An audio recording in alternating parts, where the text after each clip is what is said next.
আল্লাহ, আজকে বাইরে খুব গরম পড়ছে। কি যে গরম আমি তোমার বুঝাই বলতে পারবো না। আরে খুব গরম, আর তোমার বাসায় তো অনেক ঠান্ডা, তাই না? এমন একটা উপরে বিয়ে করছি যার বাসায় একটা এসি লাগানোর মুরত নেই। গরমের গরম পড়ছে, ফ্যানের বাতাসে কি হয়?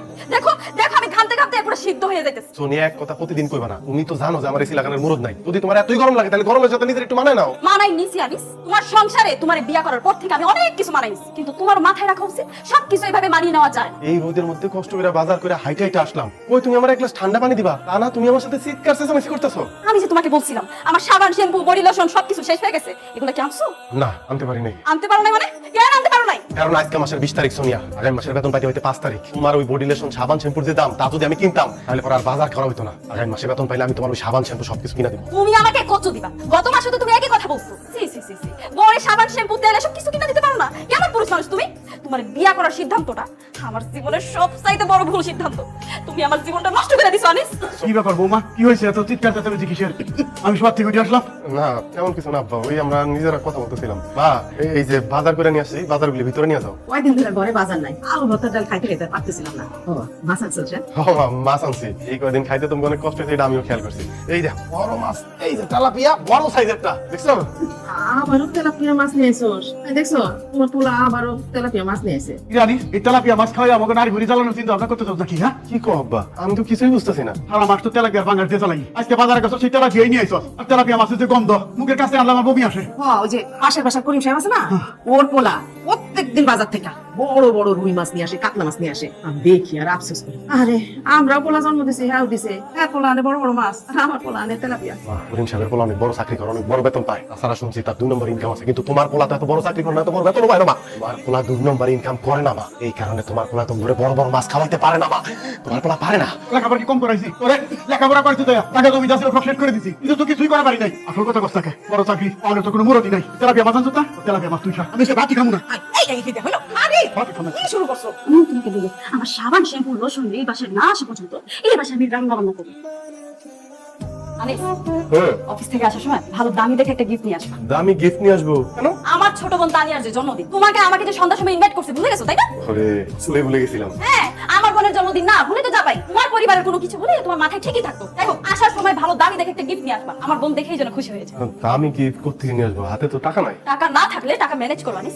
আমার ছোট বোনের জন্মদিনে তাকে যদি আমি ভালো দামি একটা গিফট দিতে না পারি, তাহলে আমার মান সম্মান বলতে কিছুই থাকবে না। দেখো, এখন তো মাসের শেষ, কারোর কাছে ধার চাইলেও টাকা পাবো না।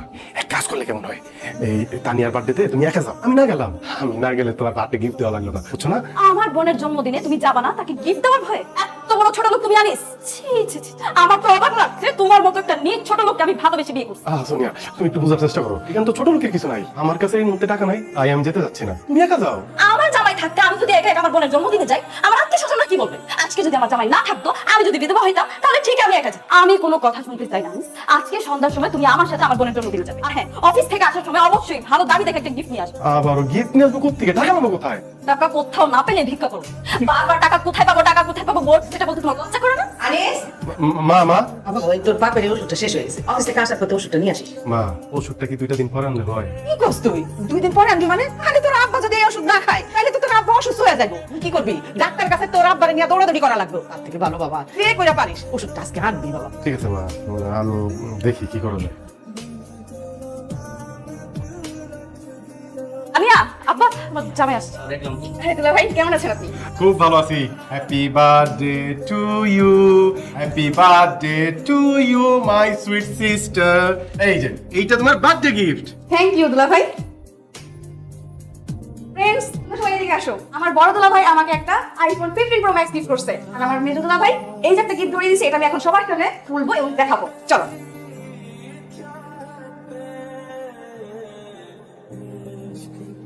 জি দুলা ভাই, আপনি কত গিফট? বড় দুলা ভাই আমাকে একটা আইফোন 15 প্রো ম্যাক্স গিফট করছে, আপনি সামান্য একটা কম দামি ফোন গিফট করছেন। কিছু মনে করো না তানিয়া, তোমার মেয়ে বোনের জামাই যেরকম ছোট লোক, তার মন মানসিকতা এরকম ছোট্ট, বুঝছো? তো শালীর জন্মদিনে এই 150 টাকা দামের একটা গরিব উপহার দেয়। না ভাই, ওইটার দাম 150 টাকা না, 2000 টাকা। আর রাখো তোমার 2000 টাকা। আমি আমার শালীকে 2 লক্ষ টাকা দিয়ে একটা আইফোন গিফট করছি, তুমি সামান্য 50,000 টাকা দিয়ে একটা গিফট করতে পারলা না? তুমি যে কি বলো না, সোনিয়া জামাই কি জীবনে একসাথে 50,000 টাকা দেখছে যে 50,000 টাকা গিফট দিবে? আপা, গিফট তো গিফটই, এটার দাম 50,000 হইলে কি 50 টাকা হইলে কি? মানুষ ভালোবেসে গিফট দিলে সেটা গ্রহণ করতে হয়। তাই বলে কি দুলা ভাই আপনি এত কম দামে একটা গিফট করবেন? আমার ফ্রেন্ডের সাথে আপনি আমাকে অপমান করলেন। তানিয়া চুপ কর, আমি তখনই বলছিলাম এই ছোট লোকরে বিয়া করিস না, আমার কথা তো তখন শুনস নাই, এখন দেখলি তো আর মন মানসিকতা কত ছোট। এই স্বামীর এলে তুই যেখানে যাবি ওইখানে তুই অপমান হবি। দেখ একটা অনুষ্ঠানে আসছে, তাও দেখ পুরান জামা কাপড় গায়ে দিয়ে আসবে, এরপর দেখ শরীর থেকে আসতেছে ঘামের বৃষ্টি গন্ধ। আব্বা আমার শরীর থেকে তো কামের গন্ধ আসবেই, আর আমি সারাদিন যে অমানসিক পরিশ্রম করে আসছি, আর এই শরীরের ঘাম ফালাই দেখেই মার্কেল কোম্পানি আমার টাকা দেয়, সেই টাকা দিয়ে আমি আমার ঘরে খাবার কিনে নিয়ে যাই। এই যে আমার ঘরে যে আপনার মায়ের যে খাবারটা খায়, এইটা আমার এই ঘাম জড়ানো টাকা দিয়েই। আমার শরীর থেকে এত ঘাম জড়ানোর গন্ধ আসতেছে, কিন্তু আব্বা আমি তো এখানে একটা অন্য গন্ধ পাইতেছি, অহংকারের গন্ধ, হিংসার গন্ধ, আত্ম অহমিকার গন্ধ। আব্বা সি চুপ করো। তো বড় সাহস, তুমি আমার আব্বাকে জ্ঞান দিতেছো? ছোট লোক ফকিনীর বাচ্চা কোথাকার। আমার বোনের জন্মদিনে সস্তা একটা গড়ি নিয়ে নাচতে নাচতে চলে আসো। তোমার কি বুদ্ধি নাই, বিবেক নাই? হ্যাঁ, ছোটবেলা থেকে কি তোমার বাবা তোমাকে শিখা নাই কোথায় গেলে কি নিয়ে যেতে হয়? এতগুলো মানুষের সামনে তুমি আমাকে ছোট করছো, আমার বাপের সামনে আমাকে ছোট করছো, আমার দুলাভাইয়ের সামনে আমাকে ছোট করছো। তোমাকে বিয়ে করে আমি আমার জীবনটা নষ্ট করে ফেলছি জানিস? তুমি আমার বোন দুলাভাই বাবার সামনে আমাকে একদম ছোট করে ফেলছো। তুমি আমার বোনের জন্মদিনে থাকার কোনো যোগ্যতাই রাখো না। যাও বাইরে গিয়ে দাঁড়ায় থাকো। আরে তোমার এই সস্তা ঘুরি তুমিই পড়ো। যাও যাও।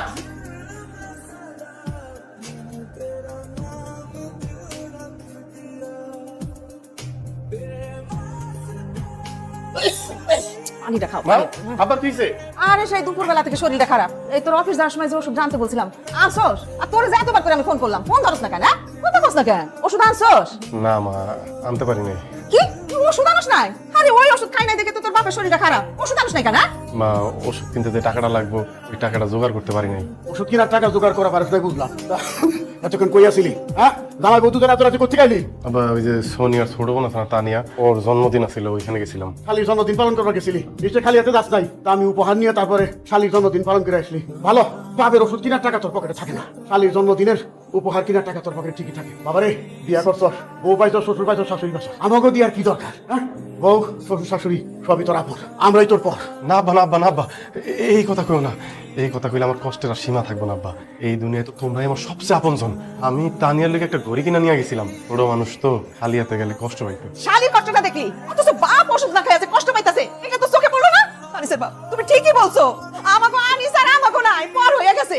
এই যে বউ এই বাড়িতে আসনের পর থেকে আমার পোলাটারে জাদুটা কইরা আমাদের কাছ থেকে আলাদা করে ফেলছে। খবরদার, একদম ফালতু কথা বলবেন। আপনার ছেলে কি লাখ লাখ কোটি কোটি টাকা ইনকাম করে যে তার টাকা লোভে তাকে আমি জাদু মন্ত্র করে একদম আলাদা করে ফেলবো? আপনার ছেলে আপনাদেরকে ওষুধ কিনে দিতে পারতেছে না, সে দোষ আপনারা আমার ঘাড়ে কেন চাপাইতেছে?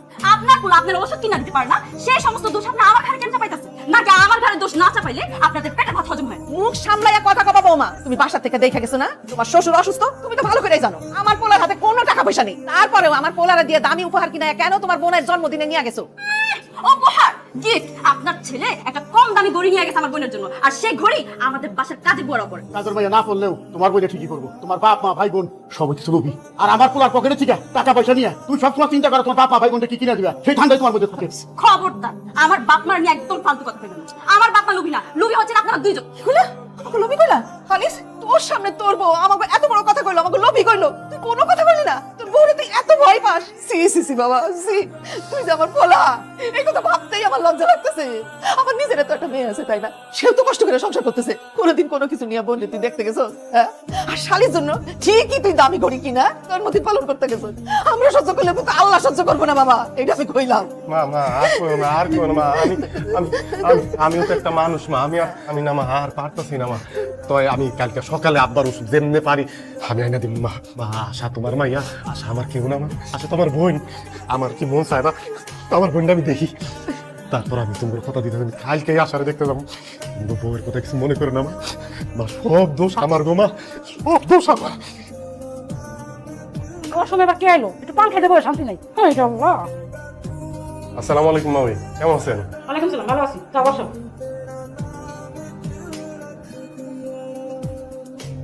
বাবা, হ্যাঁ বাবা। আমার কে আইছে? তোমার গুণধর ভাই। তোমাদের পরিবারটা আগে জানতাম ছোট লোক ছিল, আজকে আবার প্রমাণিত হইলো আসলে ছোট লোক। আমার কি হয়েছে? আপনি এমনি কথা বলতেছেন? তোমার সাথে এইভাবে কথা বলবো না, কিভাবে কথা বলবো? তোমার ভাই এতদিন পর তার বোনের শ্বশুর বাড়িতে আসছে, মিষ্টি পান সুপারি কিচ্ছু আনে নাই। কি আছে? একটা তরমুজ, ছোট্ট একটা তরমুজ নিয়ে আসছে। তরমুজটা মনে হইতেছে ফুটপাথ থেকে কিনে নিয়ে আসছে। যত সব ছোট লোকের সাথে আত্মীয়তা করছি। যাও দেখো তোমার ভাই কি খাইছে। কি রে আশা, বোন কেমন আছিস তুই? এই কয়দিন ভালোই আছিলাম, কিন্তু তুমি এখন বাড়িতে আইছো, এখন ঠিক আমার অশান্তি আবার শুরু হয়ে যাবে। আমি আর সাথে কোনো সমস্যা হইলো? সমস্যা হয়েছে মানে? তুমি কি জানো না যে আমার শ্বশুর শাশুড়ি পান খায়? তুমি তো পারতা তাদের জন্য এক বিড়া পান নিয়ে আসতে, কিন্তু কিন্তু তুমি কি নিয়ে আসছো? একটা তরমুজ। এই তরমুজ কে খাবে? আমাকে ফ্রিজে তরমুজ পোস্তাছে। আরে আমি তো আর জানতাম না, তাছাড়া পান সুপারি জানবো, টাকা ছিল না। পান সুপারির মতো মন অবশ্য ছিল না। বোনের শ্বশুর বাড়িতে আসার সময় তোমার কোনো কিছুই মনে থাকে না, কিন্তু তুমি যখন নিজের শ্বশুর বাড়িতে যাও তোমার সবকিছুই ঠিক মনে থাকে। তুমি যে পান সুপারি নিয়ে আসো নাই, একটা তরমুজ নিয়ে আসছো। তুমি কি জানো আমার শ্বশুর শাশুড়ি উঠতে বসতে আর সারাক্ষণ আমার কথা শুনাইবো? এমনিতেই আমি বাপের বাড়ি থেকে কোনো কিছু আনতে পারি নাই, তার জন্য আমার শ্বশুর শাশুড়ি সারাক্ষণ আমার সাথে তর্ক করতেই থাকে। তুমি কেন এই একটা তরমুজ নিয়ে আমরা দেখতেইছো? আশা রে, তুই আমার অনেক আদরের বই না ছিলি রে। সারাক্ষণ ভাইয়া ভাইয়া ভাইয়া করে ডাকতি, আমার স্বভাবটা তো তুই নষ্ট করছস। এই যে ভাইয়া ভাইয়া না শোনার লোভ, এটা আমার মাঝে মধ্যে পায়া ভয় মনে হয় তোর কাছে সুইটটা আসি। তুই আমার ভাইয়া করে ডাক দিবি, আমার সরাই ধরবি, কিন্তু আইলিতে আপনার তোর কাছে আসুন যায় না। অনেক নিয়ম কানুনের বিষয় আছে, অনেক কিছু নিয়ে আসতে হয়, কিন্তু আমার তো সামর্থ্য নাই রে বই, যে কারণে চাইলেই তোর কাছে আইতে পারি না। মনের চাহিদারে চাপা দিয়া রাখি। যাই হোক, তোর কি কইতাছি, কেমন আছিস তুই? আমি ভালো নাই ভাইবা। তোমরা যখন আমার বিয়া দিছো তখন তুমি আমার শ্বশুর শাশুড়ি কইছিলা যে আমার ফার্নিচার দিতে। এই ফার্নিচার তুমি এখন পর্যন্ত দিতে পারো না, আর এই কারণে আমার শ্বশুর শাশুড়ি আমার জামাই সারাক্ষণ আমার খোটা দিতে থাকে, সারাক্ষণ আমার কথা শুনাইতে থাকে। ভাইজান তুমি পারলে আমার ফার্নিচার গুলো ব্যবস্থা করে দাও। আমার আর আমার শ্বশুর বাড়ির কথা শুনতে ভালো লাগে না, আমার এই অত্যাচার সহ্য হয় না। আর কয়টা দিন ধৈর্য ধর, ভাইয়া আছি না, একটা ব্যবস্থা আমি করবো রে বোন, আমি একটা ব্যবস্থা করবো। ভাইজান তুমি বহো, আমি তুমি নাস্তা বানাই লইতেছি। দূর পাগলি, এটা ক্ষুদা লই, আমি তোরা দেখতে হই নাই, আমি তোরা দেখতে এসে মনে ক্ষুদা লই। আরে বোন, এক অসহায় ভাই তার বোনকে দেখবো, খুব মনটা ছটফট করতেছিল, তোরে দেখতে এসে এই ক্ষুদা নিয়া। এখন ক্ষুদা কিছুটা কমে গেছে। ভাইজান এত গরমের মধ্যে তুমি রোদ থেকে আইছো, এক গ্লাস ঠান্ডা পানি খাওয়া যাও। খামু না কেন, ওর বাড়িতে আমি খামু না। আগে ফার্নিচার গুলি দিয়া তোর ঘরটা সাজাই, হাত বইরা পান সুপারি মিষ্টি নিয়ে আসি, একদম কবজি ডুবাই খামু। এদিন কিন্তু না খেয়ে যাবো না, আগে কয়ে গেলাম।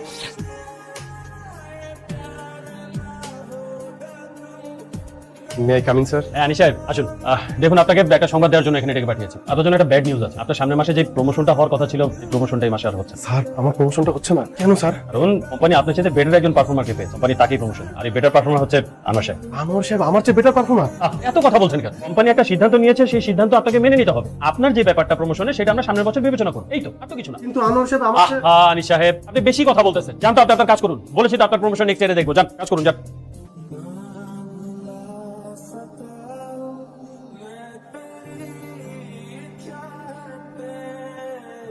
শোনো না আনিস, আমার মোবাইলটা না নষ্ট হয়ে গেছে, চার্জ থাকে না, আর একটু পর পর হ্যাং হয়ে যায়। তুমি আমাকে একটা নতুন ফোন কিনে দিবা? এমনি আমি সংসার চালাতে হিমশিম খাইতেছি, তার মধ্যে তুমি চাইছো নতুন ফোন। আচ্ছা যাও, হাতে টাকা পয়সা আসলে তোমার আমি একটা টাচ মোবাইল কিনে দিব। কিসের টাচ মোবাইল? তুমি আমাকে আইফোন কিনে দিবা? তোমার কি মাথা ঠিক আছে? আইফোনের দাম জানো? একটা আইফোনের দাম 1.5-2 লাখ টাকা। তাতে কি হয়েছে? আমি তোমার বউ, তোমার বউকে তুমি 1.5-2 লাখ টাকার একটা আইফোন কিনে দিতে পারবা না? না, পারি না, আমার সেই সামর্থ্য নাই। যাও, সামনে থেকে যাও, আমাকে বিরক্ত করো না তো, যাও। আমি কোথাও যাবো না। আমি কোনো কথা বলে তোমার কাছে এখন বিরক্ত লাগে। তুমি কি জানো, আশেপাশের ভাবি ওনার জামাই ওনাকে 5টা শাড়ি কিনে দিছে, এক একটা শাড়ির দাম 12,000 টাকা, একটা আইফোন কিনে দিছে। ভাবির জামাই যদি ভাবির এত কিছু কিনে দিতে পারে, তুমি কি আমাকে সামান্য একটা আইফোন কিনে দিতে পারবে না? এক কথা বারবার বলবো, আমি দিতে পারবো না, কারণ আমার কাছে টাকা নাই। টাকা না থাকলে টাকা ম্যানেজ করো। তাহলে তো বিয়ের পর থেকে কিন্তু আমি তোমার কাছে কিছুই চাই না। আগামী সপ্তাহের মধ্যে তুমি আমাকে একটা আইফোন দিবা। আমি আইফোন দিয়ে ছবি তুলে ফেসবুকে ছবি দিব, তারপর ভিডিও করে টিকটকে ভিডিও ছাড়বো। সোনিয়া, তুমি কি পাগল হয়ে গেছো? তুমি টিকটক করে ফেসবুকে ছাড়বে মানে? হ্যাঁ, আমি পাগল হয়ে গেছি। আগামী এক সপ্তাহের মধ্যে যদি তুই আমাকে আইফোন কিনে না দেস, তাহলে আমি কাকে বলে তুই দেখবি? ফকিন্নির বাচ্চা। এত বড় সাহস তোমার? তুমি আমার বড় ফকিন্নির বাচ্চা? তুমি জানতা না আমি যে ফকিন্নির বাচ্চা? তাহলে ফকিন্নির বাচ্চার বিয়ে করছো কেন? তোমার যদি এত চাহিদা থাকে, তুমি সেটা আমার বিয়ের আগে বলতা, আমি অন্য সিদ্ধান্ত নিতাম। এত বড় সাহস, তুই আমার গায়ে হাত তুলছস? আমি আজকে তোর সংসারের সবকিছু ভাঙিয়ে ফেলবো। সোনিয়া, সোনিয়া, ভালোভাবে হইতেছে কিন্তু, উঠে দিলাম। সোনিয়া, আমার বৌমা, কি শুরু করছো? বাবা, তুমি পাগল হয়ে গেছো নাকি? এই জিনিসপত্র ভাঙতে করতেছ? এই জিনিসপত্র কি তোমার বাপের বাড়িতে আছে নাকি যে জিনিসপত্র ভাঙতেছো তুমি? আপনার ছেলে কত বড় সাহস, আমার গায়ে হাত তুলছে? আমার কোনো আবদার, আমার কোনো ছোট আল্লাহ কোনো কিছু তুই পূরণ করতে পারে না। এই ফকির, তুই আমার গায়ে হাত তুলছিস না? আমি এক্ষুনি আমার আব্বা আর আমার বড় বোনকে ফোন দিয়া খবর দিচ্ছি, তারা এসে তোর খবর কেটে ছেড়ে দেবে। আমি আগে কইছিলাম প্রেম প্রীতি করে বিয়ে শাদী করবার পাইস না, এখন ফলাফল পাইলি তো। এই নতুন সঙ্গে কি খারাপ ব্যবহার শুরু করতে, তোমার সাথে আমার সাথে হাত ধরে জিনিসপত্র ভাঙিয়ে তুই কি করছে? এটা তো বেয়ে না, এটা তো কাল নাগিনি। এই মেয়া, কান্নাকাটি বন্ধ কর। কি হয়েছে ঘুরে কর। আব্বা, এই অসভ্য গতকাল রাইতে আমার গায়ে হাত তুলছে। কি? আব্বা, শুধু হাত তুলে নাই, আমার কাছে মাঝে কথাও বলছে। এত বড় সাহস, আমার বোনের গায়ে হাত তুলছে, আর তুই মাইর খাওয়ার পরে তুই এই বাসায় পড়ে আসছস? সংসারে হাত থেকে তুই বাইরে যাস থেকে? আমি যাই নাই আপু তাকে শাস্তি দেওয়ার জন্য। আব্বা, ও আমার গায়ে হাত তুলছে না, তুমি এটার বিচার করবা। আমি এটার বিচার চাই। আমার মায়ের গায়ে হাত তুলছো না? তোমার নামে আমি নারী নির্যাতনের মামলা দেবো। আপনার দাঁড়িয়ে নিতে তোরা মামলা করবেন, আমরা কি বসে থাকুন নাকি? আর জামাই তার বোরকার হাত তুলতেই পারে, তাই শাসন করতে গেছে, তার জন্য মামলা মুখে তো মাসে গেল। আপনি আইছেন ভালো কথা, আপনি এসে এই সমস্যাটা সমাধান করতে দেবেন দাদা, আর আপনি মেয়ে উস্কাই দিতেছেন। বাবা বাবা, আপনারা একটু থামেন। আমি সোনিয়ার গায়ে এমনি এমনি হাত তুলি নাই। আপনারা সোনিয়ারা জিজ্ঞাসা করেন সোনিয়া আমার সাথে কি ব্যবহার করছে। আমার বোনকে কেন জিজ্ঞেস করবে? হ্যাঁ, আমার বোনের কোনো দোষ নেই, তুমি আমাদের কাছে বিচার দিতা। তুমি কেন ওর গায়ে গায়ে হাত তুলবা। আর তুমি কি জানো না যে হচ্ছে কি নারীর গায়ে হাত তুলে কাপুরুষরা? আর তুমি তো একটা কাপুরুষ, এই জন্যই তো আমার বোনের গায়ে হাত তুলছো। ও ঠিকই কইছেন, তুই একটা কাপুরুষই, নাইলে এতদিন ধরে আমি এত কিছু সহ্য করবো কেন? আমার বউ আমার সাথে অন্যায় করছে, আমি তার গায়ে হাত তুলছি। তারপরেও যদি এটা আপনার দৃষ্টিতে অন্যায় মনে হয় তাহলে দেন, আপনারা সবাই মিলে আমার শাস্তি দেন। তোর শাস্তি দিব কেন? তুই যেটা করছস একদম ঠিক করছস। বেশার আপনার মাইয়া আমার পোলারে একটুও শান্তি দেয় না, সারাক্ষণ ঝগড়াঝাটি করে, ঘ্যাসর ঘ্যাসর খ্যাসর খ্যাসর করে, ঘেউ ঘেউ ঘেউ ঘেউ করে। আরে ও তো একটা পুরুষ মানুষ, কতক্ষণ সহ্য করবে? আপনার মায়ারে শাসন করে, আপনার মায়াই খারাপ, সবকিছুর নষ্টের মূল আপনার মাইয়া। কি কইলেন আপনি? আমি নষ্টের মূল? আপনি নষ্টের মূল, আপনার ছেলে নষ্টের মূল। আপনি আপনার ছেলেরে কান পড়া দেন আর সে এসে আমাকে হাত তুলে আমার আশেপাশে কথা বলে। আব্বা, আমি তার নামে নারী নির্যাতনের মামলা দিতে চাই। চলো আমার সাথে থানায় চলো। আপা সোনিয়া সোনিয়া সোনিয়া, এটা নিয়ে আর বাড়াবাড়ি করো না। আমি তোমার কাছে মাপ চাইতেছি, আমি তোমার কাছে মাপ চাইতেছি, তোমার ভুল হয়েছে। তারপরে যদি তোমার মন না গলে আমি তোমার পায়ে ধরে মাপ চাবো। এরকম করে না সোনিয়া, আমি সহ্য করতে পারতেছি না সোনিয়া, আমি আর সহ্য করতে পারতেছি না। এটা তুই কি করলি বাদান? তুই পুরুষ মুক্ত নারীর কাছে ক্ষমা চাইলি? চাইলাম বাপ্পা, আমি বাপ চাইলাম, কারণ আমি আমার বোন অনেক ভালোবাসি। শেষ দিন পর্যন্ত আমি ওর সাথেই সংসারটা করতে চাই। সংসার এক লগে থাকতে গেলে কাউরে না কাউরে তো সার দিতই বাবা। সারটা নাইলে আমিই দিলাম। আনিস ভাই, আমার চাকরির কি ব্যবস্থা করলেন? ভাই আমার চাকরিটা লাগবো ভাই, আমার চাকরিটা না হলে আমার গার্লফ্রেন্ডে ওর আব্বা অন্য জায়গায় বিয়ে দিয়ে দেবো। আপনি চাকরিটা একটু ব্যবস্থা করেন। না ভাই, আপনি তো ইন্টারভিউ ভালো দিচ্ছেন, কিন্তু সমস্যা হচ্ছে কি, স্যার এখন পর্যন্ত কিছু বলে নাই। স্যারের অন্য কোনো ক্যান্ডিডেট আছে কিনা সেটাও বুঝতে পারতেছি না। স্যার না বললে তো ভাই নেওয়া যাইতেছে না। আমি বুঝছি ভাই, আপনার বস কিসের জন্য রাজি হইতেছে না, মনে হয় টাকা লাগবে, তাই না ভাই? টাকা লাগলে আমি টাকা দেবো, তারপর আপনি আমার চাকরিটা দেন। এই যে ভাই, আমি লগে 1 লাখ টাকা নিয়ে আসি, এই টাকাটা লোন, চাকরিটা হয়ে গেলে আমি আপনার আরো 1 লাখ টাকা দেবো। লোন ভাই। না কি কোন ভাই, টাকা টুকা লাগবে না, চাকরি হলে আপনার এমনি হবো, টাকা লাগবে না ভাই, আপনার টাকা নিয়ে যাবেন। ভাই আমি তো আপনার ঘুষ দিতেছি না, আমি খুশি হয়ে দিতেছি, আপনি একটু চাকরির ব্যবস্থা করে দেন ভাই। নিজের অবস্থান পরিবর্তন করার জন্য একটু অসৎ হও, একটু মিথ্যা কথা বলো, একটু চিটারি বাটপারি করো, তাইলে না তোমার অবস্থান পরিবর্তন হবে, তুমি অনেক বড় হতে পারবা। মানে ওই যে পাশের বাসার ভাবি, সে আমাকে বলছে তার জামাই মাসে বেতন পায় মাত্র 25,000 টাকা আর ঘুষ পায় 2 থেকে 3 লাখ টাকা।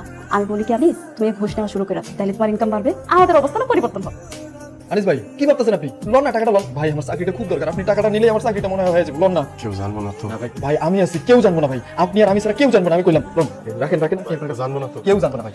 ভাই, দেখেন ভাই, আমার খালি চাকরিটা লাগবে ভাই। আমি জীবনে প্রথম কারো কাছ থেকে স্যার এই যে দেখেন স্যার, স্যার গুড খেয়ে চাকরি দিতে পারেন এরকম একবার না স্যার, পরিবার সে করছে। আমি তার এই ভোলা চেহারা দেখে মনে হচ্ছে ভালো মানুষ। স্যার কি বলেন স্যার, আপনি যখন থেকে আমার প্রমোশন দিয়েছেন এরপর থেকে ঘুষ করা শুরু করে দিয়েছে স্যার। স্কাউন্ডাল ছোট লোক যেন কোথাকার ঘুষ খোর, তোর এত বড় সাহস, তুই আমার অফিসে এসে আমার সামনে তুই ঘুষ খাওয়ার চেষ্টা করতেছিস। Sir sir sir sir sir একদম কথা বলবি না, আজকে তোকে আমি জেলের ভাত খাওয়াবো, তোকে পুলিশে দেবো আজকে আমি। আমার মাফ করে দিন স্যার, আমি আর কোনোদিন স্যার, আমি আর কোনোদিন এটাকে স্পর্শ করবো না স্যার, আপনি আমার পুলিশে দিয়েন না স্যার। তোকে আমি জেলের ভাত খাওয়াবোই, তোকে আমি পুলিশে দিবই আজকে। স্যার আমার বাবা অসুস্থ স্যার, আমার স্ত্রী স্যার, প্রত্যেকটা লোক আমার প্রতি নির্ভরশীল স্যার। স্যার আপনি যদি আমার পুলিশে দেন স্যার, আমার পরিবার এই সমাজে মুখ দেখাতে পারবে না স্যার। স্যার আপনি আমার মাফ করে দিন স্যার, আমার একবার সুযোগ দেন স্যার। শুধুমাত্র তোর বাবা মা তোর ফ্যামিলির কথা চিন্তা করে আমি তোকে পুলিশে দিলাম না, কিন্তু এই অফিসে তুই আর এক মুহূর্তের জন্য থাকবি না। এই মুহূর্তে আমি তোকে ফায়ার করলাম, just get out from my office. না স্যার, আপনি এই কাজটা করেন না স্যার, আমার ইনকামের উপর আমার পুরো পরিবার নির্ভরশীল। আমার বাবা মা অসুস্থ স্যার, ওনাদের চিকিৎসা, ওনাদের ওষুধ সব স্যার আমার এই স্যালারি থেকে স্যার। স্যার লোকগুলি না খেয়ে মারা যাবে স্যার, লোকগুলি না খেয়ে মারা যাবে।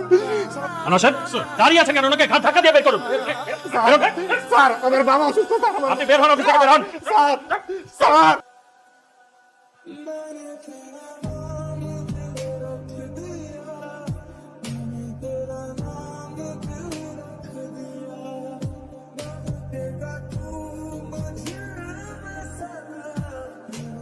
কত ভালো ভালো সম্মত হয়েছে চলে গা আমার মতের বিরুদ্ধে গিয়া এই পোলার তুই বিয়া কইছস। হ্যাঁ নাকি সবচেয়ে বেশি যোগ্য পুরুষ, এখন কেমন যোগ্য পুরুষ প্রমাণ পাইছস? আব্বা আমার ভুল হয়ে গেছে, ভাবছিলাম ভালো স্টুডেন্ট, ভালো চাকরি করবে, তোমার মেয়েকে সুখী রাখবে, শান্তিতে রাখবে, কিন্তু এখন তো দেখি তার চাকরি নেই। আমি সংসার করতে পারবো না, তুমি আমাকে তোমার সাথে বাসায় নিয়ে চলো তো, কয়েকদিনের মধ্যে আমি তাকে ডিভোর্স লেটার পাঠাই। অনেক কিছু তো শুনলা, আর কিছু শুনতে চাও? চলো আমরা গ্রামের বাড়িতে চলে যাই। আমরা এমন কোনো সন্তান জন্ম দিই নাই যে বাবা মা দায়িত্ব নিব। সারা জীবন ঘুষ খাওয়ার পরে তোমার কোনো চাকরি গেছে, লোক জানাজানি হয়ে গেলে মুখ ঢাইতে পারবো আমরা? এই তুই কেমন পুরুষ রে? তোর জন্ম দিকে আমরা পাপ করছি? না, তোমরা কেউ কোনো পাপ করো নাই। পুরুষ হয়ে জন্ম নেওয়াটাই আমার আজন্মের পাপ ছিল। তবে এই দেশে আমার মতো পাপীর সংখ্যা হাজারে হাজারে, লাখে লাখে। এরা সবাই মানব সন্তান হয়ে জন্মাইছে ঠিকই, কেউ পুরুষ হয়ে উঠতে পারে নাই। আর পুরুষ হয়ে না উঠার যন্ত্রণা যে কত কঠিন, কত ভয়াবহ, প্রতিনিয়ত হারে হারে টের পাই। কারণ পুরুষের সাফল্যের ভাগ সবাই নিল, ব্যর্থতার ভাগ তো কেউ নিতে চায় না। কারণ সবাই মনে করে পুরুষ জন্মগ্রহণ করছে পরিবারের অন্যান্য সদস্যদের চাহিদা মেটানোর জন্য। অনেকে ভুলেই যায় পুরুষ নামক মানুষটার মধ্যেও একটা মন আছে, একটা হৃদয় আছে, হৃৎপিণ্ড নামক একটা বস্তু আছে। প্রিয়জনের কথা লাগাতে সেই হৃৎপিণ্ডটা না কাইপা ওঠে, ভুলা যাইবই না কেন কম। কারণ পুরুষ তো কখনো কারো প্রিয়জন হয়ে উঠতে পারে না, সব সময় পুরুষ প্রয়োজনই কাজে লাগে।